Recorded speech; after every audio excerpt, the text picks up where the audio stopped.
Hello, this is Katie from Crafting Ruby Dreams and welcome back to my channel. Thank you so much for joining me. I talk about planners, goal setting, writing, publishing, and getting right with my finances. If you find anything in this video useful, I hope you will consider hitting that like button so that YouTube knows to recommend it to others. And also please consider hitting the subscribe button and the bell to be notified of when future videos are available. Today we're talking about taking a break from writing and the various reasons why you would do it and how to spend your time taking a break. I want to say first thing though that taking a break from writing, especially if you are a writer and that is your passion that you are pursuing, whether you are doing it for money or you are doing it for sheer joy, doesn't matter.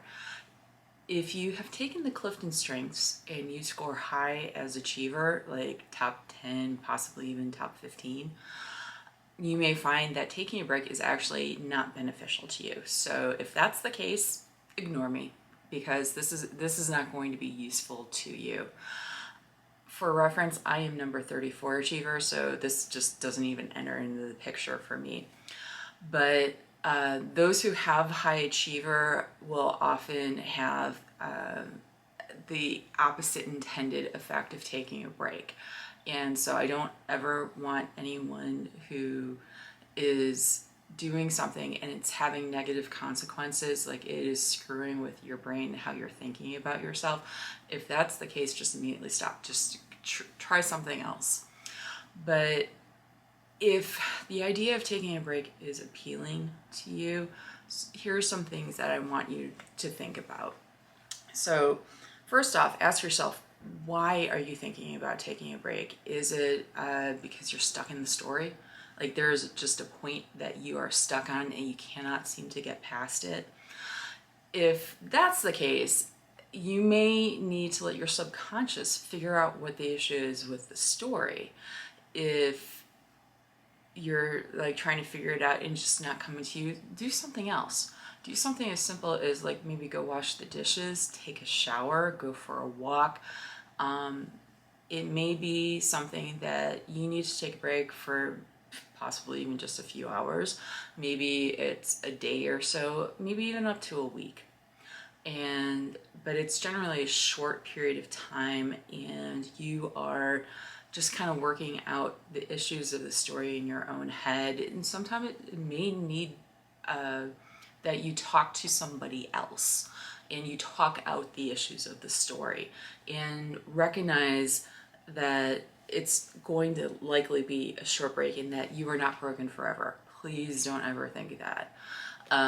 Everybody hits points in the story. It may not be every story, but for some people it's every single story and it's at every single point, the same point in the story, like 60% in, they hit this wall.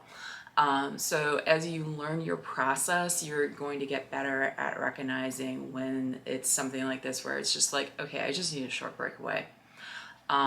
So give yourself that space to figure out what the issues are in the story and how to address those issues so you can go back into the story and continue writing. The next reason why you might be taking a break is because you actually finished the story. Either you like finished the first draft or you've like finished the book and you are turning it in to your editor for the next stage, and or you're hitting published or you're whatever, you are done with that stage of the book. At that point, I want you to celebrate. And you may, if it's a book that you finished one particular stage of production, you're going to get it back at some point. That break is possibly going to be whatever length that you have to wait for it to come back. But it may be that you are done with the book. You have either hit publish it because you're self-publishing, or you have turned in the final product to your publisher and they're going to do what they need to do to put the book out into the world.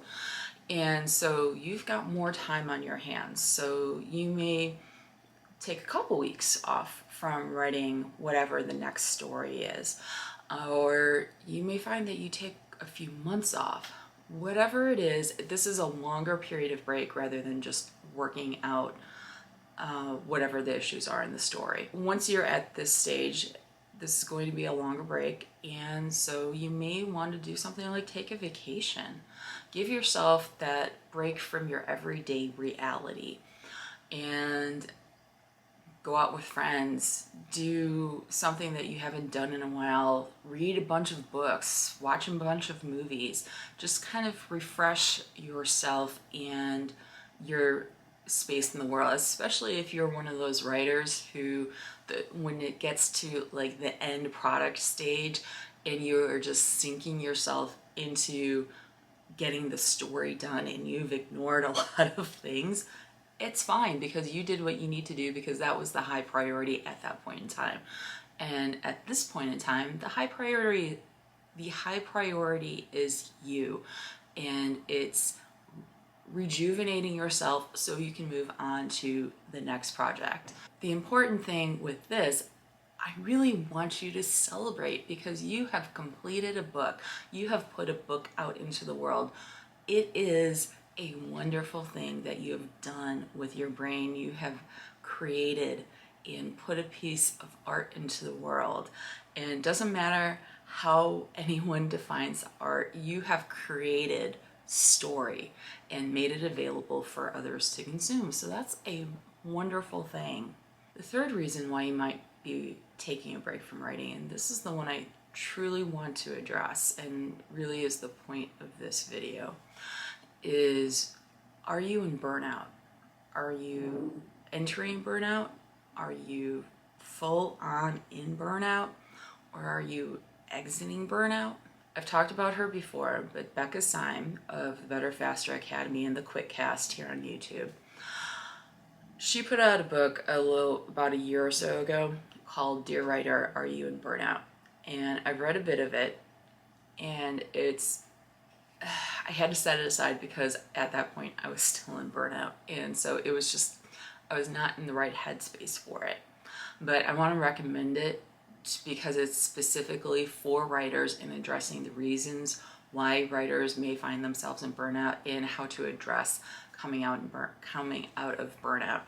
I did watch her videos on the QuickCast about burnout, and those are really good, and I need to go back and watch them personally, and I highly recommend them.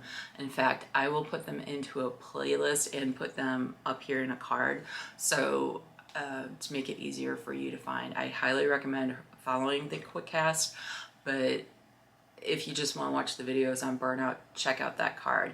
Another book I'd like to recommend is Burnout by Emily and Amelia Nagoski. I first tried reading this, like Dear Writer, Are You in Burnout, when I was in burnout, and it was just, I was not in the right headspace. But I listened to it in audio in January of 2020, and the resonation within my mind and within my body, because it's about the physical effects of burnout and stress and how your body processes the physical effects of stress. And it just was mind-blowing to me, and I have not gotten back to reading it in print and listening to it again as I had meant to. I was talking with a friend at the end of like February of how I wanted to do it again and just kind of like reprocess everything, and then pandemic hit and I was just, again, not in the right headspace for it. But that book, I think, is so incredibly useful to recognizing when you are not only not in the right headspace for doing certain things, but your body is not in the right space because it has been under so much stress for whatever reason. And I highly recommend it, and you should really, if you're having trouble reading it, see if you can get the audiobook and see if that makes a difference for you. Even if you're not usually an audiobook person, or even if you do listen to audiobooks but you're not usually into nonfiction books, I think it's so important for you to try to consume this book any way that you can and really hear what they are trying to say and share. So again, book is Burnout by Emily and Amelia Nagoski, and I will link to both of these books below in the description. But the reason I want to address the issue of burnout with writing is because, unlike the breaks that you take because you're stuck in the story or because you've just finished a book and it's just the natural rhythm of your writing cycle, burnout may force you to take a much longer break than you are anticipating. And recognizing that you are either in burnout or you're coming out of burnout, and how that plays into your expectations of what you do during the lull period, let's say, is very different. When I tried writing again in August, I hit a wall and I thought it was just the story, an issue with the story. I thought it was just I need a break just to figure out the story. And it's like, no. I kept trying to go back to writing before I was ready. And that, I think, has delayed my ability to fully go back to writing and sink myself into writing. And I really forced the writing issue when I was in very serious phases of burnout, and I burned myself even further. I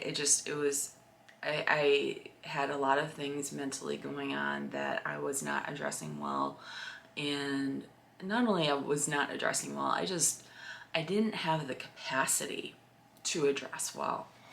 And so I just dug myself a huge hole that I thought I had figured out. And honestly, the issue in August that I hit, I thought I had figured out because there was a serious story issue that I thought I had figured out, and I think I have figured out. And I'm not ready to actually start over.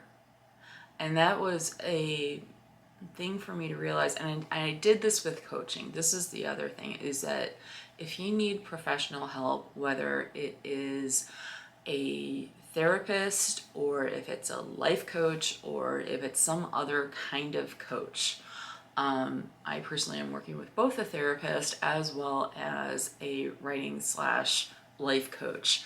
It is, I think, incredibly necessary for you to be able to reach out for professional help when you can. And I recognize that it's not within everybody's budget, especially routine meetings with somebody.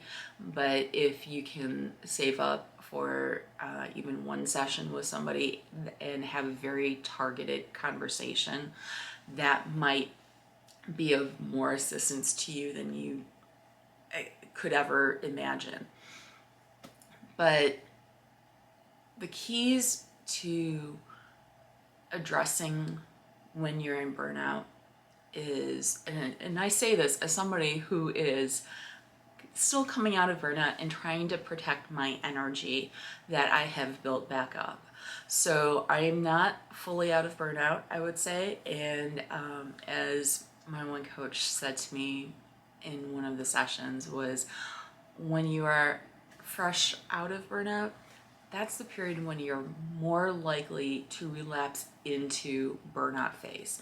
So you need to be careful of yourself because you're in a fragile state. And you may not recognize that you're in a fragile state, because I didn't. And so when she told me that, I was just like, oh, yeah, I guess I'm not going to try writing for a while. Okay. And when you have spent decades thinking of yourself as a writer and you're purposely choosing not to write with no end date in sight, because every other time that I have, at least within the last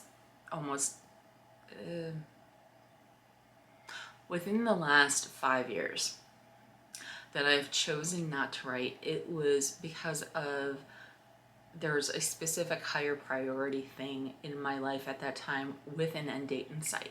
So I always said, I'm going to write when that thing is over. And I've been saying that for the last 2 years. I had a thing that was just higher mental priority for me and took up a lot more brain space. And so I said, I will go back to writing when I am done with this. Nope. I am going back to writing. I don't know when. Maybe never. I hope not, because I love writing. I love telling stories. I love making connections with people. But I also have to recognize that through little fault of my own, I just may be completely burned out. But this may take me years, and I have to recognize that and accept that. I don't have to be happy with it. No one should ever have to be happy about having been in burnout and the resulting effects of that. But I think if you can accept that there is no end date in sight, it might make it easier on you, because if you feel like I have to be fixed by this date, then you may never be fixed. And I also have the privilege that I don't have deadlines bearing down on me because I'm contracted out to who knows when. But if that's the case, I think you need to have an honest conversation with yourself and figure out what you can do to shift things around and reduce the load on yourself, whether that's giving up contracts or pushing dates back and around. I think that's necessary to your mental health. And again, I am talking to people who do not have achiever high in their CliftonStrengths, because if you have high achiever, what I just said made you go, oh my God, no.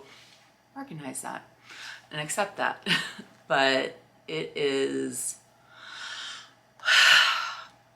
an interesting process to be going through right now. And one of the things that I am doing is I'm trying to pay attention to what is bringing me joy. And in a group I'm in, we are listing, we have a joy list area of the conversation where we just go in and whatever brings us joy, we just mark it down. And it can be as simple as bacon, because that's what somebody, not me, surprisingly, wrote down. She was just like, bacon. And I'm like, let me add with the bacon emoticon because I agree. Maybe it's small things that are a part of a larger thing. Like I mentioned, I like seeing this one show when the real life family members of the actor who plays this one character come into the show and they are playing antagonists to the character. It's doing things like this, making the YouTube, it's making connections, and it's what, again, my one coach calls generating energy pennies. And if you watch the Quickcast, you may realize that one of my coaches is Becca, and I work with their group. But I will dig up the video that where she talks about generating energy pennies. And again, I will put it up in a card because I think that was also useful and mind-blowing and a really good metaphor for me to think about how I approach what I prioritize doing. So I don't know that I have a good conclusion to burnout, because like I said, I am somewhat freshly coming out of burnout and I'm still navigating my way through this minefield of things. But I really want you to know that if you have been in burnout or you're still in burnout, you are not the only one. Your writing career is not necessarily over. It may be done, but you may be just in a longer period of rest that you need to be in. And the thing is that when you come out the other side, you may find that your career is different, but it may be what was needed to take you to the next level. I do have one friend, and if I tried looking for her write-up of what she did a few weeks ago, and because she took a 4-month break where she was basically reevaluating a lot of things, and one of the things she did was took a total social media break. She did not delete her accounts, but she deleted the apps off her phone, and I think probably changed the passwords, maybe even had a friend change the passwords and not tell her.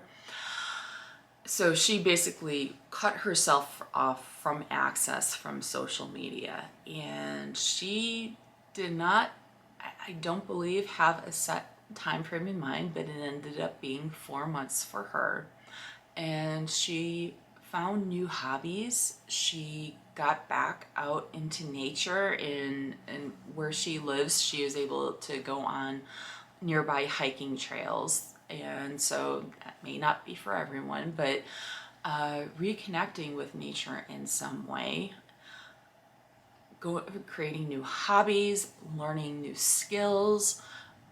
I joked that I wanted to learn new skills with doing YouTube, but I didn't fully realize how much of that was part of burnout, and that was just generating new ideas, new skills, and triggering parts of my brain that may not have been fully utilized before. So figuring out what is going to give you joy in whatever way, and giving yourself a break from expectations that you can give yourself a break from, because there are expectations in life that you cannot get away from. You just need to push through and push through those, get those. If there is a defined time limit to them, do that.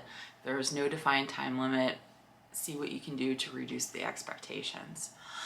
But give yourself a break.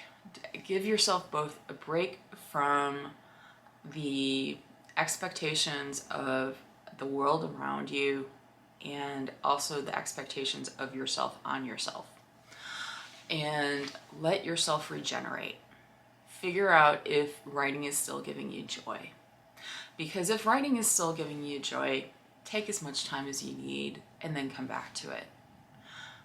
But if writing is no longer giving you joy, don't come back. If that's not a joyful thing for you in some way, it's not right for you anymore. And so find new hobbies, find new ways to express your creativity. Do something completely different. It's okay. Life is a series of new experiences, and learning new things, and growing as a person, and recognizing when you need to set something to the side. I hope this has been useful to you. I hope that you recognize that you have something to give to the world in whatever form you choose to share it. This is a tough thing for me to talk about, because I never thought I'd ever take a break from writing. I've been a writer. I've thought of myself as a writer for over 2 decades now. And this is an unusual, it's not unusual. And this is, like I said, a place I never thought I would find myself in. But I am taking at least this quarter, and my focus for this quarter is to reflect, recharge, and reset. And I hope that if you are finding yourself in burnout, or are at least coming out of it, I hope you will take a look at those 2 books. Again, that's Dear Writer, Are You in Burnout by Becca Syme, S-Y-M-E, and the other one is Burnout by Emily and Amelia Nagoski, Nagoski. And like I said, they will be linked below in the description. But I want you to be kind to yourself. I want you to recognize that this just may be a lull. But I also want you to know that you have value no matter what you choose to do. And I look forward to seeing what you do. I hope you share your experiences with somebody. And that's it for now. So thank you so much for joining me. If you have found anything in this video useful, I hope you will consider hitting the like button so that YouTube knows to recommend it to others. I hope that if you would like to see more videos from me, you will hit the subscribe button as well as the bell to be notified when those videos are available. So for now, I wish you the best of luck and the best of rest and the most joy. And may all your dreams be Ruby dreams. Bye-bye.